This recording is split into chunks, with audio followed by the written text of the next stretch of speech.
નગર પ્રાથમિક શિક્ષણ સમિતિમાં ભણતર છોડેલા વિદ્યાર્થીઓને પાછા લાવવા માટેનો અભિગમ હાથ ધરવામાં આવ્યો। શિક્ષણ સમિતિની 19 ટીમો ડ્રોપઆઉટ થયેલા વિદ્યાર્થીઓના ઘરે ઘરે જઈ સમજાવશે।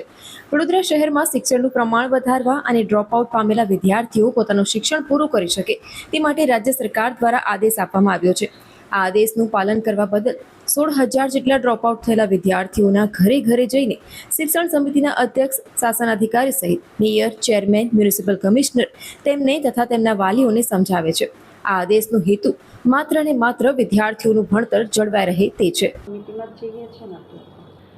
આપના માધ્યમથી હું જણાવવા માગું છું કે રાજ્ય સરકારમાંથી જે આદેશ થયો છે કે જે ડ્રોપઆઉટ બાળકો છે કે જેણે વચ્ચેથી ભણવાનું છોડી દીધેલ છે, તો એવા બાળકોને આપણે પાછા ફરીથી એમના ઘરે ઘરે જઈએ છીએ અને એ બાળકોને અને એના માતા પિતાને, એના ઘરમાં જે વડીલ છે એને મળીને એમની સાથે ખૂબ સારી રીતે સમજાવટથી એ બાળકોને પાછા આપણે સ્કૂલમાં ભણાવવા માટે લઈ આવીએ છીએ।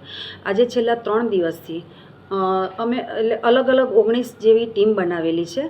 તો છેલ્લા 3 દિવસથી અમે અલગ અલગ વિસ્તારમાં જતા હોઈએ છીએ કે કોર્પોરેશનમાંથી મેયરશ્રી પણ હોય છે, સ્ટેન્ડિંગ ચેરમેનશ્રી પણ હોય છે, ડેપ્યુટી મેયર પણ હોય છે, કમિશનર સર પણ હોય છે, એ જ રીતે કાઉન્સિલર ભાઈઓ બહેનો પણ હવે જોડાશે અને ધારાસભ્ય પણ જોડાશે।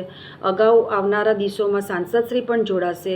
આ રીતે વડોદરાની શહેરની જેટલી પણ શાળાઓમાં જે બાળકોએ ભણવાનું છોડ્યું છે એ દરેક બાળકોને આપણે એવા પ્રયત્નો કરીએ છીએ કે બાળકોનું ભણતર ન બગડે એટલા માટે એ બાળકોને પાછા જે ધોરણમાંથી ભણવાનું છોડ્યું છે, એ માની લો કે 8મા ધોરણ સુધીનું બાળકે ભણતર ભણ્યું છે તો પાછું 9મા ધોરણમાં એ લોકોને એડમિશન અપાવીને આપણે એમને ભણવાનું પાછું ચાલુ કરાવીએ છીએ। આવા કેટલા બાળકો છે? વડોદરા શહેરમાં નગર પ્રાથમિક શિક્ષણ સમિતિની શાળાઓ અને પ્રાઇવેટ શાળાઓ થઈને લગભગ 16,000ની આસપાસ બાળકો છે।